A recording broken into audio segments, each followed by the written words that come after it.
You know those pill jokes I made last time? Yeah. Placebo and all that stuff. I don't think Yeah. I can make the same joke about, I don't know, cocaine or something like that. Mm. I don't find those kinds of jokes funny. No. Especially one-liners. Mhm. Mostly they blow. Mostly they blow. Sorry, I They laughed over your final It's line. okay, it's okay. That joke blew anyway, blew all over. It just yeah, I heard that you snorted over my line. I was snorting with laughter. This is true. Oh gosh. I love the other ones, like to the person who stole my Valium and all that stuff, or Prozac, whatever I said. I Mhm. like those, like to the person who invented zero, thanks for nothing. Yeah. To the to the person who stole my dictionary. I have no words to describe how annoyed I am. No words. Yeah. Well, speaking of no words, I should let you talk now. Let's talk about the body. Let's do it. Let's keep going.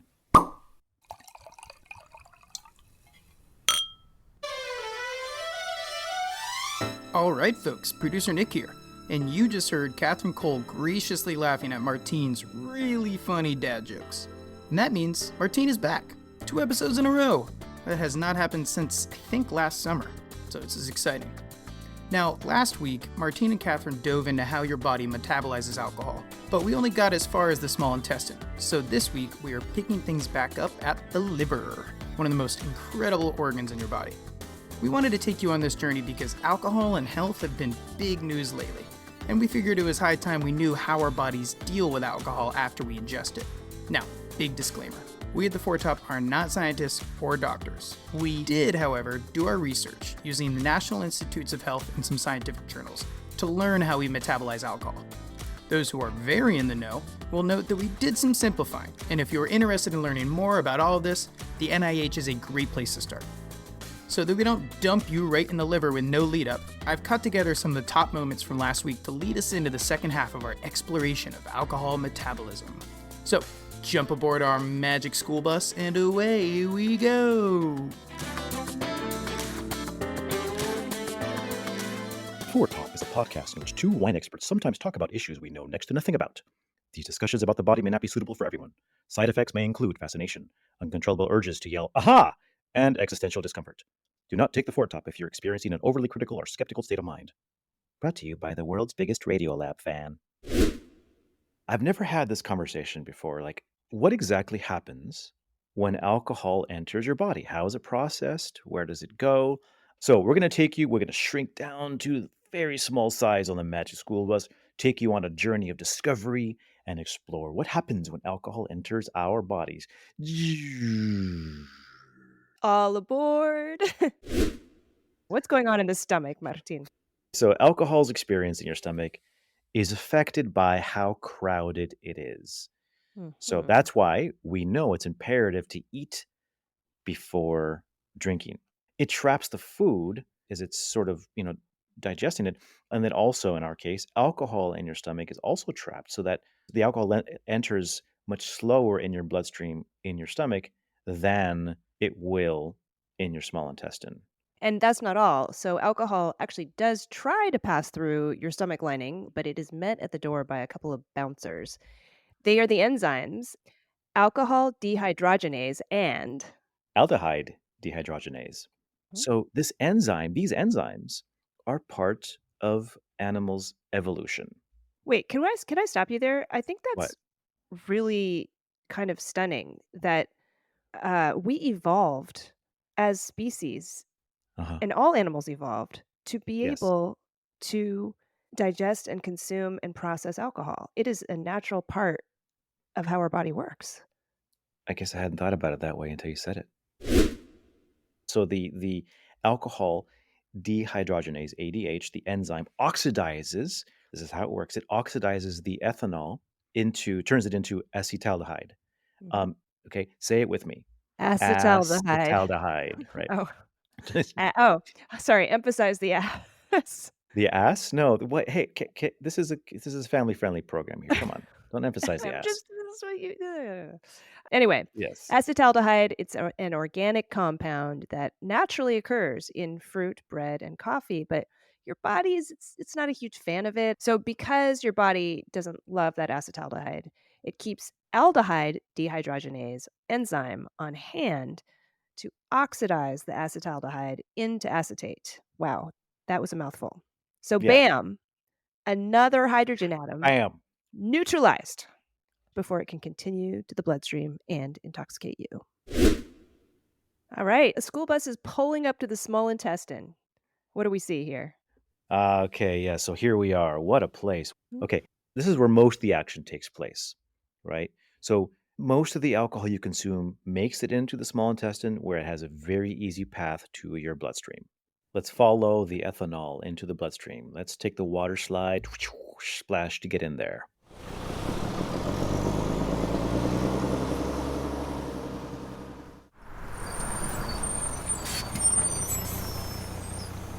Okay, that's kind of gross because it's our bloodstream that we're talking about. But anyway. Mm. More sound effects.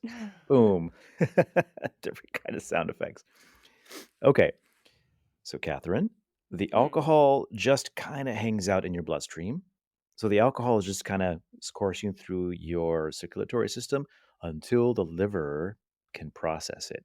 It just Mhm. keeps sloshing around like kids going down a water slide over and over until the liver says, "Kids, time for dinner." And with that, let's say it's time for dinner and All head right. to the liver. We're having liver for dinner. No, but seriously, the liver is where most of the ethanol is processed. So, ready to check it out? Yeah, working in the wine industry, I have to say the liver is really my best friend. Hmm. Live or die, you'll need it. So, the liver is truly amazing. Apparently, they say you can lose half of it and it will grow all the way back. It's like a gecko's tail. It's where most of the ethanol metabolism happens. So remember the enzymes, right? The dehydrogenase crew, right? Mhm. Well, the liver is where those bad boys get to shine.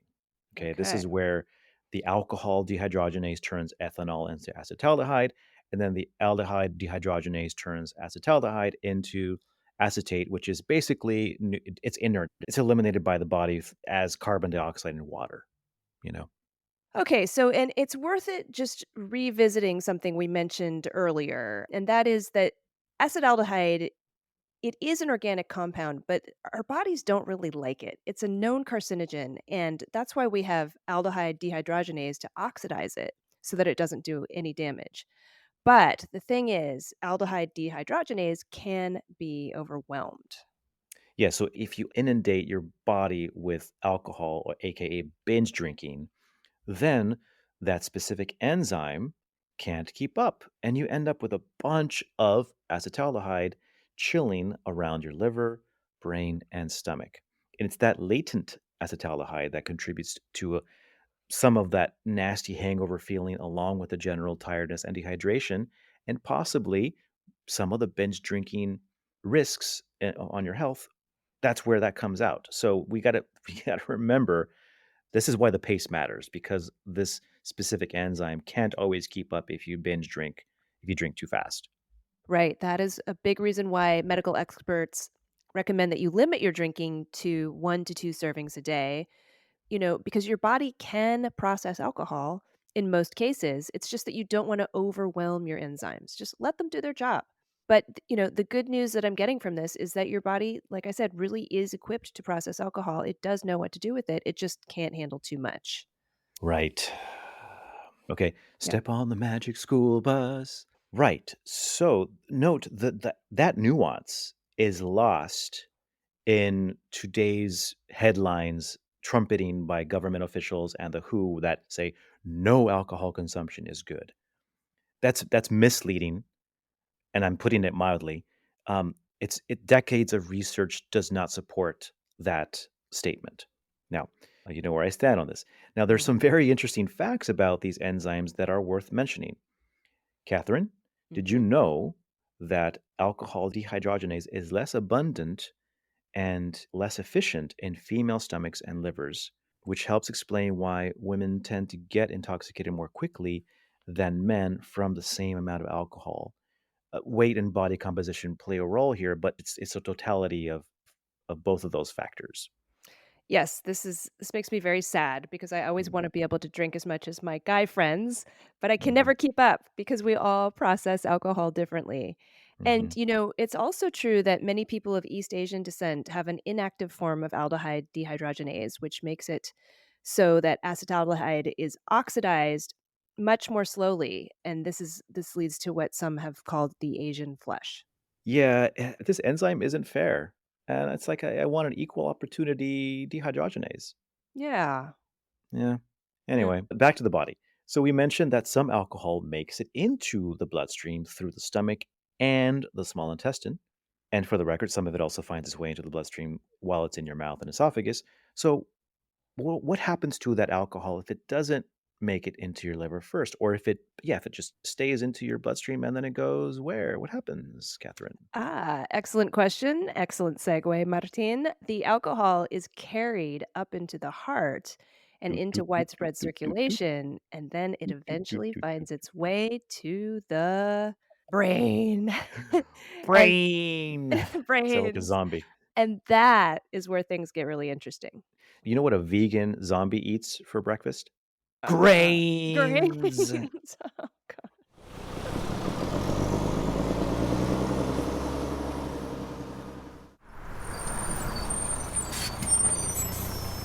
Okay, so we're in the brain now. In the magic school bus into the brain. As mysterious as the deep blue sea. Mhm. Let's talk about some of those mysteries now. The mysteries of the brain. Illuminate us, Martin.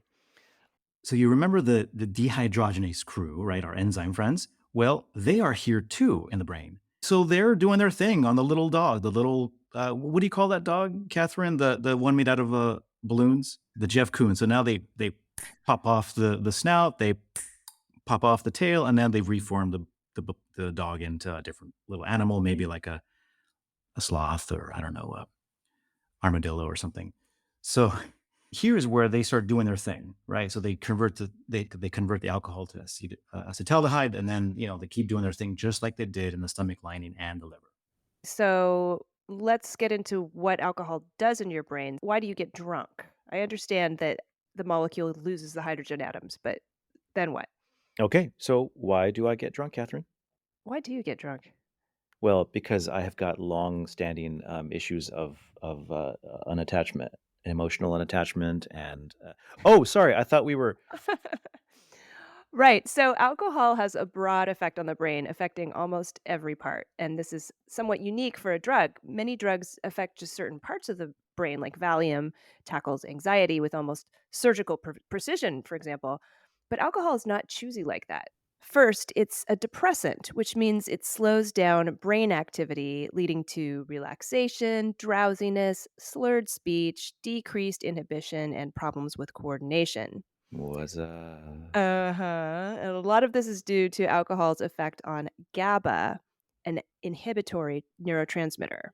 It increases the effects of this neurotransmitter, causing all of those issues I just mentioned. Basically, all that behavior that's kind of embarrassing and you kind of want to apologize for the next morning. yeah. Why did I do that stupid thing? Yeah, so the neurotransmitters is key. Since we're in the brain here, how the brain works really is through electrical impulses. I'm boiling it down very simply. No, it's not exactly that, but it kind of is. And the neurotransmitters are the ways in which the signals of how you're supposed to feel, what you're supposed to think, all these synapses firing. That's the key. Alcohol affects those neurotransmitters. They're modest effects, but they mimic some of the more powerful, like you said, surgical precision like compounds like Valium, cocaine, uh, opium, even Prozac. Those are scary, obviously, to people that don't take those. And if you do, it's great. But they can be they come with a lot of baggage, right? People don't just Mm, throw around say the word alcohol mimics. It's a weak version of cocaine. No, it's not cocaine. It's not that kind of a drug, right? But mm, in your brain, it's a softer version of the kinds of things that affect the neurotransmitters. So, for instance, Valium, as you mentioned, mhm, is taken for anxiety, right? Alcohol has a modest effect on the neurotransmitters that can put the brakes on some of your impulses that can lower your anxiety, mhm, right? That's one. the pleasure centers of your brain, right, where the neurotransmitter is dopamine. Mhm. A powerful version of something that can affect dopamine is cocaine. Alcohol has a very modest effect, a positive effect on your dopamine, okay? And endorphins. There are powerful fake endorphins, the opiums, right? They can dampen their painkillers, basically, right? Alcohol acts more like a runner's high, where it releases the existing stores of endorphins. By the way, am I pronouncing endorphins right? I don't think I am. Maybe I I'm say not. endorphins. I figured that. I was like, something in me is like, I'm gonna keep going. So y'all can laugh at my pronunciation of that. It's No. okay. Moving on, and then the motivation centers in your brain, which the powerful version of that affects that is Prozac, right? And alcohol is a very soft version that affects the neurotransmitters where there's self-confidence, the depression, motivation, all that stuff. It really plays. You know what I'm going to do right now? I'm going to quote this a book that I've been reading. I think this is the perfect time for it. It's called Buzz: The Science and Lore of Alcohol and Caffeine. Actually, I should read that part. And what we've just presented, and I quote, a portrait of alcohol's actions in the brain that is startlingly different from the commonly held just a depressant. Far from being a simple depressant, alcohol is a subtle, complicated drug that exerts a wide range of pharmacological effects. That's pretty cool. I am hearing the Huey Lewis song, "I Want a New Drug" in my head as you're talking. Yeah, so alcohol, it presses a lot of buttons. There's a reason people like it so much. So we've established that alcohol can have some wonderful positive effects on the way you feel, but the more you drink and the faster you drink, the sooner you feel those depressive effects. Yeah, it's not all roses. Of course, those moods swings, the inhibition, muscle coordination, memory retention. It's good to see the fact that alcohol is a very complicated thing that affects your brain, and that, like you said, in lower doses, it could have positive effects, and in higher doses, those things can get really out of whack. Your pleasure sensors, your anxiety, your mood motivation centers, they can crash into each other more than we think. So that's good to emphasize that. And I have one final comment when it comes to what else alcohol does in your body. That's actually a positive. Now, Hmm. there's enough science on this, and we've covered this in the past episode with the doctors, and even in the first episode that I mentioned this. Studies consistently show that alcohol increases good cholesterol levels in your body. Okay. Hmm. The evidence is, frankly, overwhelming in agreement in scientific studies. But I digress.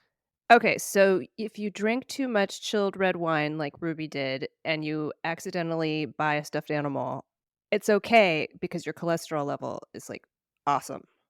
Yeah. Yeah. Exactly. Everyone who has been listening to the Four Top knows what I'm talking about here. Yes. Um, okay.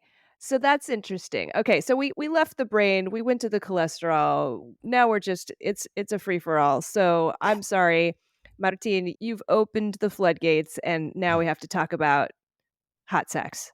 Oh, Because yeah, go for it. I mean, one other thing that we came across while we were researching this episode, or you did actually, is that alcohol slows down the peripheral nervous system.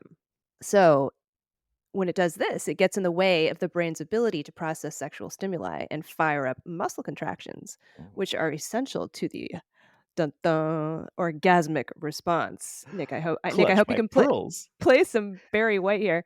So the more you Mm. drink, yes, Martine will be Barry White. The slower the arousal time and the slower to reach orgasm. So some people actually appreciate that, and for some people, it's a little bit frustrating. So it's just so Mm. interesting how alcohol can affect your body in so many different ways. Again, I just want to get back to the fact that it increases your good cholesterol. I mean, Yeah. That's it. Yeah, that's really what exactly. I'm going to focus on. But with that, Martine, I feel like we're running out of time, and I really think it's time for you to roll out your catchphrase. Because if there's one thing we've learned from all of this, from our journey through the body, it's that. Alcohol can be a toxin or a tonic. Entirely depends on the dose and the pace and the color of the magic school bus.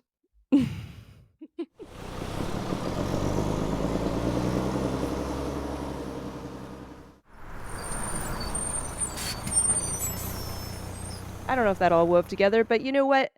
That was really fun, and I learned a lot. So thank you, Martin. And I want to keep talking, but our listeners, I think they have other things to do. It's Hmm. time for our dessert course, and you shared a dessert last time, so this time I have something fun to share. So back in episode 140, Ruby and I were talking about Valentine's Day, and I Yeah. made the bold declaration that, quote, no wine goes well with chocolate. What are your Uh, thoughts about this? most wine doesn't go well, I'd say. I don't know, Banyule to me. Just Yeah. southern western portion of France. Banyule seems to go well with dark chocolate, but darker chocolate, so maybe not so sweet, because then you obviously want the dessert wine to be a little sweeter than your dessert. But I digress. But yeah, I like your bold statement. I Okay. like Yeah. I it. mean, But now what? yeah. So I was engaging in a bit of hyperbole there, just to I kind of see. spark some Okay. controversy. But a listener was listening. Oh, you said no dry wine goes with. Is that what you meant to say, or just no I wine? just said no wine. I just Okay. put it out there. So Got of it. course a listener's ears perked up and so kindly sent me this beautiful blue box in the mail. And guess what was in the box? Something Italian. That's right. It was something Oh, Italian. It wasn't a. It was Okay, good. it was a bottle of Barolo Chinato, which of course goes with chocolate. You tried it. Oh yeah, it was delicious. The great aromatized wine of Piedmont. Piemonte. Yes. It's delicious. Yes, Barolo Chinato. It's of course like Barolo, or made from Barolo, except it's fortified and infused with herbs and spices, including quinine and cinnamon and all sorts of good stuff. Now, the bottle I was sent by this lovely listener is from Capellano, which of course was the 19th century pharmacist of Serralunga d'Alba, who devised the original Barolo Chinato recipe, marketing it as medicine. So I take back my words. I eat my words. Is there a wine that's good with chocolate? Yes, there are wines that are good with chocolate, including this spicy fortified wine. And because it's got a strong bitter component, it even goes with dark chocolate. So yeah. Okay. And we know for listeners who are like, we can pronounce Barolo if we want to. We just sometimes do, sometimes don't. It's okay. I know, we I keep fluctuating back and forth between R rolling and not R rolling. I just can't decide. And that's fair. But at the same time, do we ask Italians or French or anybody to try to Americanize their accents when they say American words? No, we don't. So just think about that. That's true. Le Big Mac. Yeah, they say it how they can pronounce it, right? But I digress. It's a good mantra. Well, on that note, this has been the Four Top Podcast. I am our executive producer, Catherine Cole. And I am the occasional co-host, Martín Reyes, or Martin Reyes. Maestro de Vino, or Master of Wine. Nick Toole is our producer, and a huge thank you to Nick for all the hard work he put into this episode. And Ruby Welkovich is our media and design manager. Keelan King is our sound supervisor and the composer and performer of our fantastic theme music. Please visit our website, thefourtop.org, to learn more about us, listen to back episodes, and learn how to sponsor our work. If you have not already subscribed to the Four Top on iTunes or Spotify, please do so, and please, please, please leave us a rating. And from the depths of your liver, chilling with the bouncers, the bouncer enzymes, this is Martin signing off. And from behind the wheel of the Magic School Bus, this is Catherine signing off. Stay safe out there, and thanks for listening. Goodbye.